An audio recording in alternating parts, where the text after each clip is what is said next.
tohutult võttis aega, et ma saaks aru, mida mul on vaja. Et mul on vaja sellist mikrofoni üldse, noh. Ma ei ole selle peale elu sees tulnud. Mul võiks olla selline mikrofon osta. Sest kõik, kes teevad YouTube videosid, ma ei näe, et mida selline mikrofon ju. Tere kõigile! Hetk tagasi nägite just klippi minu eelmisest sellest samast videost. Ehk siis eelmisest võttest. Ja see võte tegelikult ebaõnnestus ja rohkem te seda videot ei näe. Ja see on selle filmimise, videote tegemise, YouTube'i tegemise nii õnn kui õnnetus. Et vahest tuleb teha uuesti, vahest tahaks teha uuesti, aga pole aega võimalust uuesti teha ja paljusid asju ei saagi enam uuesti korrata. Aga antud videot saab ja käesolev video räägib veel kord YouTube'i tegemisest, täpsemalt öeldes sellest, miks ma teen neid videosid, kus ma näitan teile seda tehnikat, millega ma filmin, kuidas ma filmin, miks ma filmin ja nii edasi, et ma räägin sellest nii-öelda telgitagusest. Ja see on sellepärast, et kui mina hakkasin YouTube'i videosid tegema, siis ma tegelikult ei teadnud sellest mitte midagi. Mitte null. Ma ei kujutanud isegi ette, et mida mul vaja on. Loomulikult, et kui mingi telefon või kaamera, et ma filmin ja siis räägin juttu ja ongi ok. Aga nagu kui te olete mu videosid vaadanud, siis te näete, et ei ole ok.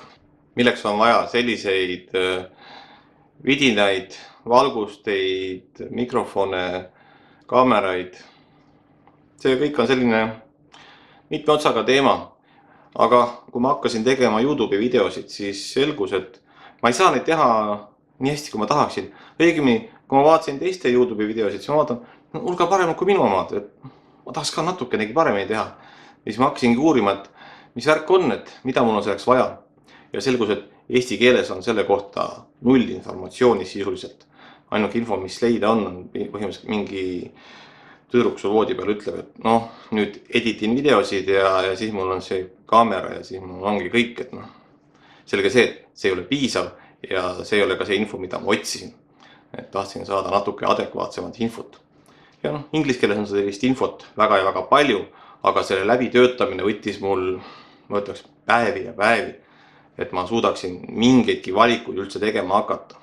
Ja seepärast ma näitangi, et mida mina olen siis välja valinud oma nii-öelda esimesteks valikuteks sellisest tohutust valikute hulgast rahaliselt, seal ütleme tõesti paarikümnest eurost lõpetades sadade ja tuhandetega, mida tegelikult saab kulutada, aga ma olen üritanud ikkagi kulutada võimalikult vähe ja saada võimalikult hea tulemus. Vähemalt esialgu, et siis hiljem, kui tahan ostada midagi paremat, et raha väga palju kaotsi ei läheks. Kui ma hakkasin oma YouTube'i videosid tegema, siis mul oli olemas tegelikult see DJI Osmo Mobile, mida ma ka varem olen teile näidanud. Ja telefon ja minu esimesed videod on kõik sellega tehtud ja tegelikult need on täitsa ok videod. Kui võtta lihtsalt seda, kui et üldse video ära teha. Aga nendel videotel on palju puudusi, mida ma ise märkasin. Nii nagu kindlasti teie olete märganud, kui te neid vaatasite. Ja siis ma uurisingi, lugesin, üritasin midagigi aru saada, et mis asju ma ostma pean. Muidugi sain aru, et ma vaja valgustust osta, sest videod olid pimedad, mikrofone, kõike selliseid asju. Ja tulevastes videotes, mida ma siin teen teile, ma näitan teile neid asju just sellepärast, et ka teie saaksite neid vaadata nii-öelda lähemalt.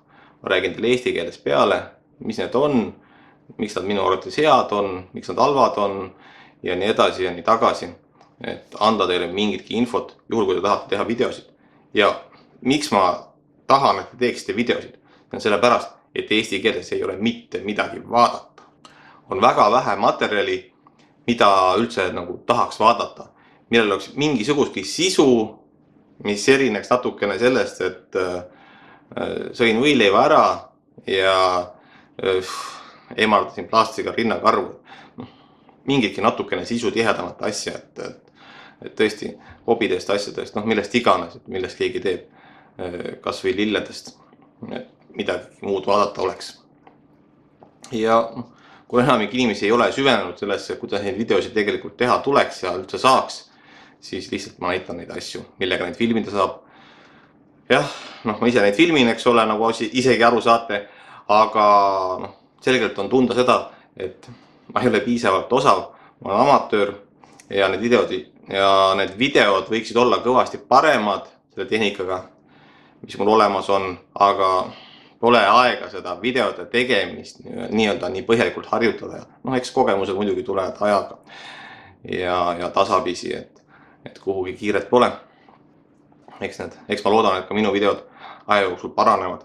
Aga noh, tõesti, põhiasjad, mida teil videoteks vaja on, näitan neid teile, saate aimu, kas te neid tahate osta või tahate mingeid muid asju osta. Noh, minule tegelikult väga rasked valikud tegelikult olid, sest ma ostsin ikkagi odavad asjad, ütleme nii. Sest noh, kange kiusatus oli osta, kulutada tõesti mikrofoni peale seal 200 eurot, 300 eurot. Väga nagu mõtlesin, ma ikka ostan selle, see on kindlasti hea ja kõik korras on.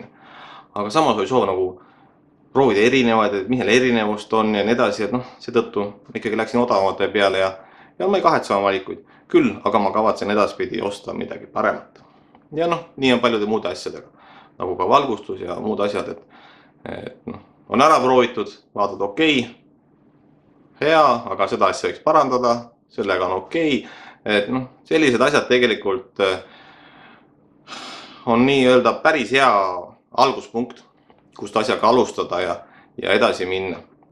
Et noh, tegelikult ei peagi edasi minema kuhugi, et ennega saab alati kõik videod tehtud. Et ma siin mingit probleemi selles suhtes ei näe. Ja ega ei olegi muud, et noh, sellist vidinat selge see, et ei lähe igaüks ostma ja ei olegi mõtet. Et piisab täiesti tavalisest 30-eurosest statiivist. Mingit mõtet, mingit 500 või rohkem eurost gimbali osta, väga vähestel on see mõte, ma arvan. Ja noh, minu eesmärk ei olegi teid nii-öelda neid ostma ergutada, vaid pigem näidata, et juhul kui te tahate midagi teha, siis mis teil võiks olla ja siis saate teha valikuid. Okei, seda mul võiks tõesti vaja olla, aga see on küll jama, sellega mul pole midagi teha. See on siis väike seletus sellest, miks ma ei räägi kogu aeg kodukinost ja helist ja pildist, sest ma arvan, et vaja on rääkida ka midagi muud. Ja ma loodan, et need inimesed, keda need videod ei huvita, et nad väga ära ei tüdine, et ärge siis neid vaadake. Vaadake jälle siis, kui ma teen kodukino videosid. Ja kodukino videosid on ka loomulikult tulemas, mis räägib teile kodukinost ja helist ja pildist. Et need ei kao kuhugi, aga ka nende videode tegemine on tõesti juba nagu lisaks selle kodukino teemale on ka juba väike nii-öelda hobi. Et noh, tõesti naljakas öelda, aga ka video tegemine on omamoodi hobi. Nii nagu ka pildistamine on omamoodi hobi, et kellele mis, eks ole. Aga noh, mis siin ikka pikalt heietada, et näeme peagi, kõike head järgmise korrani.